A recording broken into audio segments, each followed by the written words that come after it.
kita lihat beberapa variabel yang sering menghalangi kerja kita, yang sering membuat kita malas, sering membuat kita tidak ingin kerja secara optimal maksimal.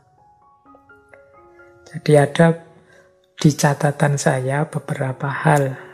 Ini karena malam hari ini kita membahasnya dari aspek pembentukan diri dan pemahaman diri, ada beberapa aspek mental dalam kerja yang sering menghalangi pemenuhan kita secara maksimal terhadap kerja-kerja kita.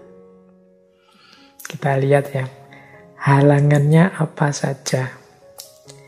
Halangan yang pertama adalah, ini yang paling sering kita lakukan, yaitu negative thinking.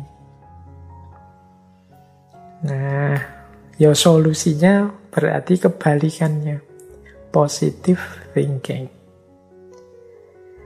Positive thinking dan negative thinking ini sebenarnya tidak ada hubungannya dengan kenyataannya, tapi hubungannya dengan persepsi kita, pandangan kita terhadap sesuatu.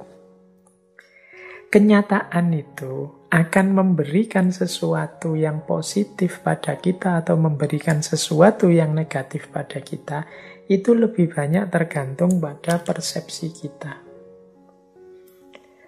Kalau kita negative thinking, ya kita dapatnya yang negatif. Kalau kita positive thinking, ya kita dapatnya yang positif. Banyak orang tidak mau melakukan sesuatu karena negative thinking. Menurut saya, kalau melakukan itu pasti gagal.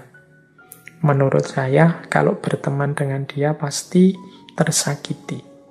Menurut saya, kalau kerja di situ pasti nanti sengsara dan lain sebagainya. Menurut saya kalau saya nulis mesti nanti tidak ada yang senang dengan tulisan saya. Wong sudah banyak yang nulis tentang ini. Menurut saya kalau saya nanti coba membuka usaha mesti rugi, mesti sepi. Wong saingannya sudah luar biasa. Ini namanya negative thinking. Jadi ada satu kalimat yang saya suka. Ini banyak dikutip oleh motivator-motivator dari tradisi Konfusianisme. Jadi kalimatnya begini. Jika engkau menganggap orang di depan dirimu sebagai teman, engkau akan mendapat berkah teman. Bila engkau menganggapnya guru, engkau akan mendapat berkah guru. Begitu juga sebaliknya. Bila engkau memberi cap jelek, kotor, hina, maka engkau akan mendapatkan berkah yang sama. Jadi, pikiran kita, tanggapan kita, itu nanti menentukan apa yang kita peroleh. Kalau teman-teman menganggap, misalnya, teman-teman ada teman, ini sebenarnya teman biasa sih, mungkin teman kampus atau teman sekolah atau teman di kampung biasa saja. Kalau kita menganggap dia hanya teman, manfaat pertemanan yang kita dapat. Tapi kalau saya anggap dia tidak sekedar teman, bagi saya dia guru. Loh, yang semula posisinya hanya teman, kemudian kita anggap ini dia juga guru, itu kan kita dapat banyak manfaat dari dia selain pertemanan. Mungkin pelajaran-pelajaran, mungkin tuntunan-tuntunan meskipun secara tidak sadar. Karena saya anggap guru karena banyak hal yang perlu saya tiru dari dia. Loh, itu kan ketika kita dekat dengan dia, itu kan kita memposisikan diri sebagai orang yang belajar. Saya belajar ini, saya belajar itu. Beda kalau seperti sebelumnya kita anggap dia ini teman saja. Kita mendapat manfaat, cuma manfaat pertemanan saja. Ini yang tadi saya maksud berhubungan dengan positive thinking, negative thinking. Kalau kita berpikir negatif, hal-hal negatif yang kita dapat. Kalau kita berpikir positif, hal-hal positif yang kita panen. Berhadapan dengan apapun. menurut saya orang itu mulutnya rusak, maka bagi saya dia itu hina, kotor, jelek. Misalnya, ya ketika berarti apa? Kehadiran dia dalam hidup kita itu hanya memberikan itu saja. Kita melupakan mungkin jangan-jangan dari selain yang jelek-jelek tadi masih ada baiknya. Tapi kita menutup mata terhadap itu karena kacamata yang kita pakai, kacamata yang negatif. Nah, ini bapak ini menurut saya ya guru saya, tapi sekaligus bagi saya orang tua saya. Itu kan dari satu orang kita bisa dapat dua manfaat. Tapi misalnya begini, kamu itu sebenarnya temanku, tapi bagiku sekarang engkau adalah musuh. Loh, pandangan kita bahwa dia ini musuh itu kan membuat kita kalau berhadapan dengan dia kemudian jadi hati-hati, tidak mau dekat, kemudian waspada. Kalau dia mau apa-apa kita curigai dulu dan lain sebagainya. Jadi perspektif kita, pandangan kita itu menentukan. Dalam kerja juga begitu, pikiran-pikiran kita yang negatif akan jadi penghalang. Maka kalau bisa, mari mengembangkan pikiran yang positif. Positive thinking, jangan negative thinking. Nah, yang kedua, yang sering menghalangi kita untuk kreatif, produktif dalam kerja adalah ego. Jadi ego itu sudah, apalagi ego dengan definisi sakarepe dhewe. Kita hanya mencari nyaman kita saja, enak kita saja, asik kita saja. Kita tidak mau lepas banyak energi, kita tidak mau mengeluarkan banyak tenaga, banyak daya, dan macam-macam. Kita kemudian sensitif. Kalau dikritik orang, ini namanya ego. Kita merasa paling benar sendiri, kita merasa yang paling bisa segalanya, dan lain sebagainya. Ini namanya ego. Orang yang egonya tinggi, ini biasanya sulit kalau dikritik. Ya ini mengujinya gampang sebenarnya teman-teman, termasuk yang peka ndak atau sensitif ndak, sensi baperan ndak kalau dikritik. Biasanya yang terlalu baper itu menetapkan egonya agak terlalu tinggi. Makanya kalau dia dikritik itu dia merasa orang sedang menyerang dirinya, ingin menjatuhkan dirinya. Nah, berarti apa? Saat kita bekerja, ya kita pinter-pinter kita untuk mereduce, mengurangi ego, membuka diri, siap dikritik biar kita lebih baik, siap belajar untuk jadi lebih baik. Ini akan membuat kita bisa mengatasi halangan dari ego kita sendiri. Kalau ada orang kritik, ya sadari saja bahwa ya saya ini manusia, memang tidak selalu benar, kadang-kadang alpa, kadang-kadang khilaf, kadang-kadang keliru. Dia sebenarnya ngeritik bukan benci saya, tapi ada bagian tertentu dari diri saya yang tidak pas. Yang mungkin menurut dia harus diperbaiki. Jadi terima kasih saya dikritik. Jadi yang dikritik itu, yang diserang itu sebenarnya bukan saya, tapi bagian tertentu dari diriku. Mungkin pikiranku, mungkin perilakuku ketika aku begitu. Mungkin saat aku melakukan ini. Nah, ini membuat kita lebih nyaman. Jadi sehingga kita bisa melakukan perbaikan diri terus-menerus. Kalau ego kita tinggi dalam kerja biasanya sulit maju. Kita merasa sudah jadi orang penting, jadi orang besar. Ternyata tidak, karena kita tidak mau noleh kiri kanan. Kita tidak tahu bahwa ada banyak usulan bagus. Ada banyak kritik-kritik yang lebih membangun di kiri kanan kita. Baik. Nah, yang ketiga, agar kerja semakin optimal, penting bagi kita untuk belajar terus-menerus. Terhadap apapun, tentang apapun.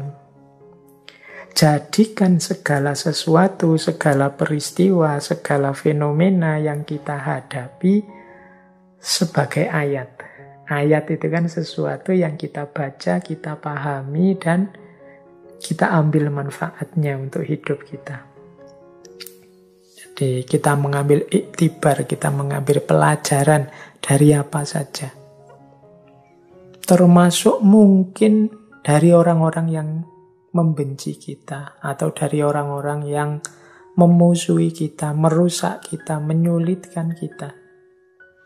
Saya ingat ada satu kalimat dari Buddha yang beliau menyatakan pada akhirnya kita akan sangat berterima kasih pada orang-orang yang membuat kita sulit.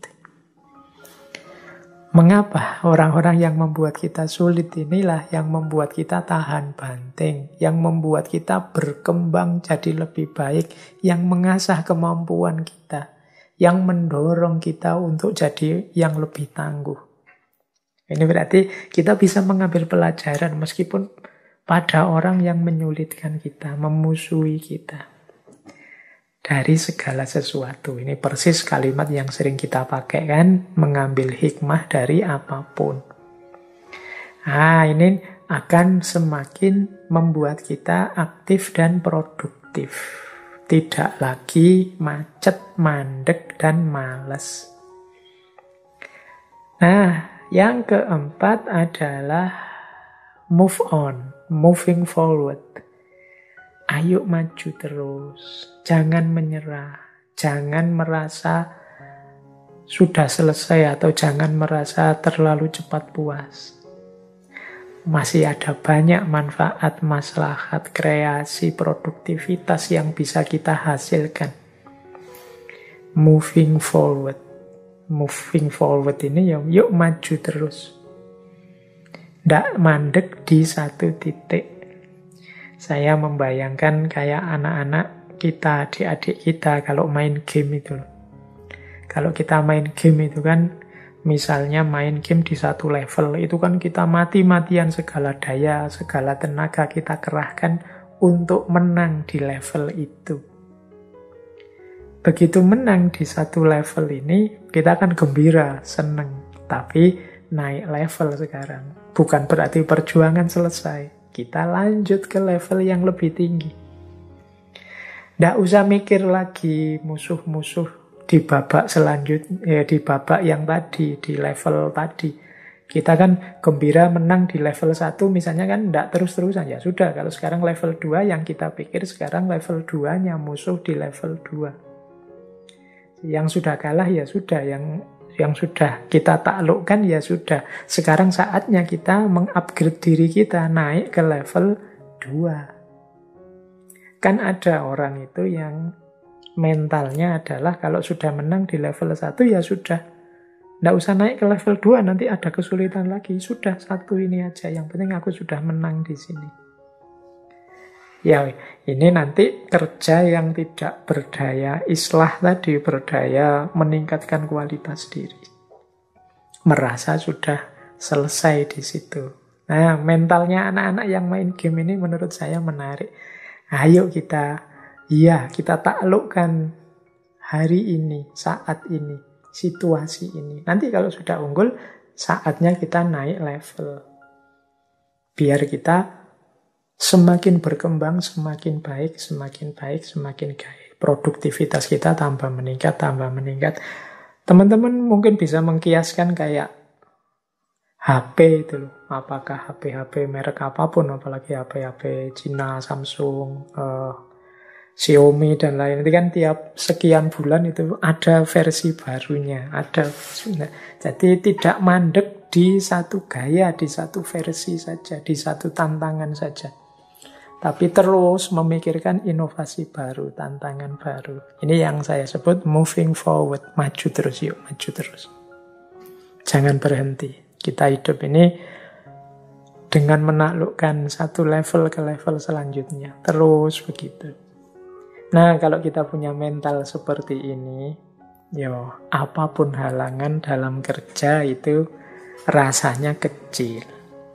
Kalau kita punya positive thinking, ego yang tidak terlalu tinggi, kemampuan untuk belajar terus-menerus, membaca terus-menerus ayat-ayat, fenomena-fenomena untuk membuat diri kita lebih baik. Dan yang terakhir, kesiapan untuk terus maju, terus berkembang, tidak berhenti.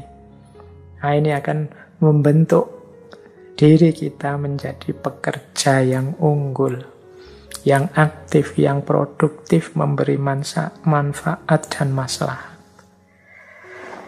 Jadi itu beberapa filosofi dalam kerja. Baik teman-teman, wah ternyata waktunya sudah mau tuntas. Masih ada sekitar 5 menit ya. Saya tutup dengan 3 buah quotes yang kebetulan saya bawa untuk malam hari ini. Yang pertama, quotes dari Khalil Gibran. Ini mengajarkan kita untuk kerja dengan sepenuh hati, dengan melibatkan cinta. Kata Khalil Gibran, work is love made visible. Kerja adalah cinta yang kelihatan. Kalau engkau tidak bisa bekerja dengan cinta, tapi engkau bekerja dengan tanpa rasa, maka lebih baik engkau tinggalkan pekerjaanmu dan duduklah di pintu-pintu kuil, kemudian mengemislah pada mereka yang bekerja dengan kegembiraan. Jadi ini salah satu di antara puisinya Gibran yang terkenal tentang kerja. Kerja itu adalah manifestasi lahiriah dari cinta. Orang yang mencintai itu tidak mungkin dia diam. Pasti dia akan mengekspresikan cinta yang ada dalam dirinya dalam bentuk kerja-kerja yang konkret. Apakah itu cinta pada diri, cinta pada keluarga, cinta pada sesama, cinta pada semesta. Jangan sampai kita ini seperti robot yang melakukan kerja macam-macam tapi tidak ada rasanya sama sekali. Tidak mengerti makna dan tidak sadar mengapa aku melakukan itu atau tidak melakukan itu. Bahkan disindir oleh Gibran, ya kalau kita mentalnya seperti itu, udahlah tidak usah kerja, ngemis saja. Daripada capek-capek tapi tidak ada maknanya terhadap dirimu. Nah, ini sindiran kerasnya Khalil Gibran. Berarti kerja apapun yang kita lakukan, mari lakukan sepenuh hati. Tumbuh dari kecintaan kita terhadap hidup ini. Baik itu diri kita sendiri, keluarga kita, lingkungan kita, bahkan alam semesta. Nah, ini pesannya Gibran. Yang kedua, ada pesan juga yang menarik dari Arnold Toynbee. Ini sejarawan dari Inggris yang masyhur sekali. Ini dulu pernah juga kita kutip quotes ini di sesi permainan. Kata Toynbee, the supreme accomplishment is to blur the line between work and play. Prestasi yang puncak, capaian yang paling tinggi adalah ketika tidak jelas lagi atau bercampur garis antara kerja dan bermain. Jadi kita ini sukses dalam kerja kalau kita mampu bekerja sebagaimana kita bermain. Bermain itu kan capek seperti bekerja, butuh pikiran, butuh daya, butuh tenaga, sama capeknya kayak kerja. Tapi dalam bermain kita merasakan kegembiraan, kebahagiaan. Maka puncak capaian kita dalam bekerja adalah kalau kita merasa segembira dan sebahagia sama seperti saat kita bermain dalam kerja. Jadi kalau kita bekerja kok gembiranya dan bahagianya sama seperti kalau kita bermain, itulah supreme accomplishment, capaian yang paling puncak. Yo, monggo teman-teman dengan strateginya masing-masing bagaimana nanti bisa mencintai dan menggembirai apapun kerja yang kita lakukan. Terakhir, ini dari Napoleon Hill, don't wait, the time will never be just right. Jangan menunggu, jangan banyak alasan, jangan mencari dalih-dalih untuk memulai satu pekerjaan. Karena the time will never be just right. Karena ya kalau memang kita cari-cari waktu yang tepat atau situasi yang tepat, tidak akan pernah ketemu. Selalu saja ada kurangnya, selalu saja ada ndak pasnya.